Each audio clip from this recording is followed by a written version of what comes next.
Everyone always says, don't plant your Anubias in the substrate or else it'll die.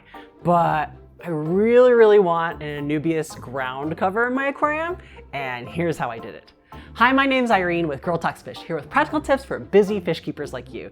And if you've ever heard of a rhizome plant like Anubias, Java fern, or bobitis, they all have like what they call a rhizome, which is a thick horizontal stem, and then all the stems and leaves grow up out of it, and then all the roots grow down from it. And typically the common advice is do not plant that in the ground. Instead, attach it to rock, wood, or other decorations using super glue, gel, or something else, right? That's because the common belief is if you bury that rhizome underground, it will slowly die over time.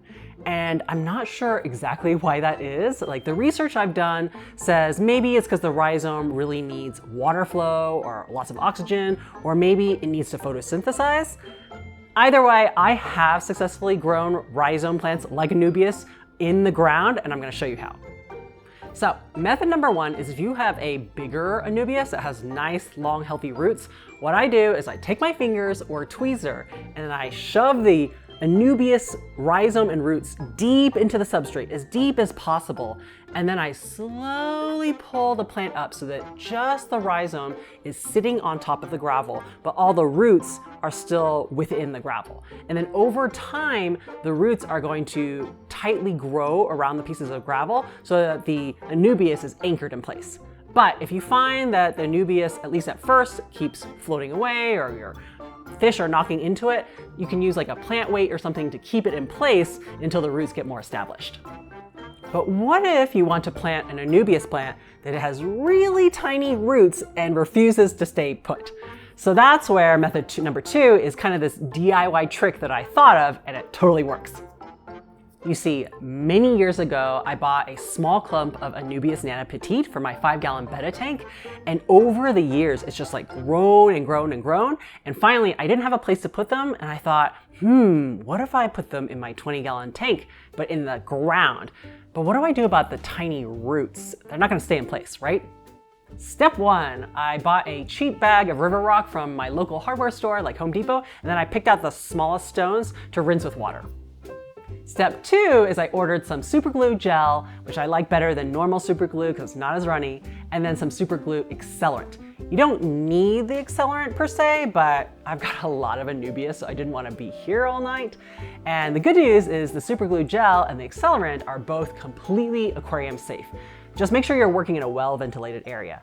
I would also highly recommend some disposable like nitrile gloves so that your hands don't get completely stuck with super glue. Step three is to pick up the Anubias and then place it so that the rhizome is sitting on kind of like an edge of the rock. The idea is eventually we want to have the rock completely underground with only the Anubias rhizome sticking up. So we want to hide basically as much of the rock underground as possible. Step four is to squeeze out a small line of the super glue gel where the roots are, spray it with the accelerant, and then hold the roots down in place for about 30 seconds until it sets. Pro tip is that if you're using the original super glue that has the green cap, you can actually use the cap to hold the roots down into the glue, because for some reason the cap is made of some kind of magical plastic or whatever that does not stick to the glue, and it avoids getting your finger stuck to them instead. To make sure that everything was stuck in place, I kind of lightly shook the rock to make sure the plant didn't fall off. And then if it didn't, I put it into a bowl of water where it could basically sit there and soak until I was done gluing the rest of the Anubias, because I don't want them to dry out. Once they were all glued, I basically put all of the aquarium rocks with the Anubias roughly where I wanted them to be in the aquarium, so that like anything that was taller was more toward the background and anything shorter was in the front. And that way it's got this like bleacher effect where I can see everything from the front of the tank. And then final step is just insert the rock into the aquarium gravel so that the rhizome is just sitting on top of the gravel, and voila, you're done.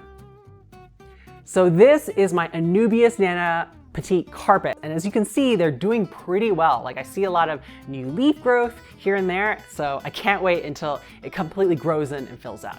The only thing that is a con is that because they're kind of a smaller plant and really low to the ground, they do tend to collect some mulm, but it's pretty easy to solve by vacuuming it up with an aquarium siphon. Now, if you're still a little worried about using super glue gel in an aquarium, don't worry, that was me too. I have a short video over here on 8 of my favorite tips for making sure everything goes smoothly. Take time to enjoy your aquariums, and I'll see you in the next video. Bye!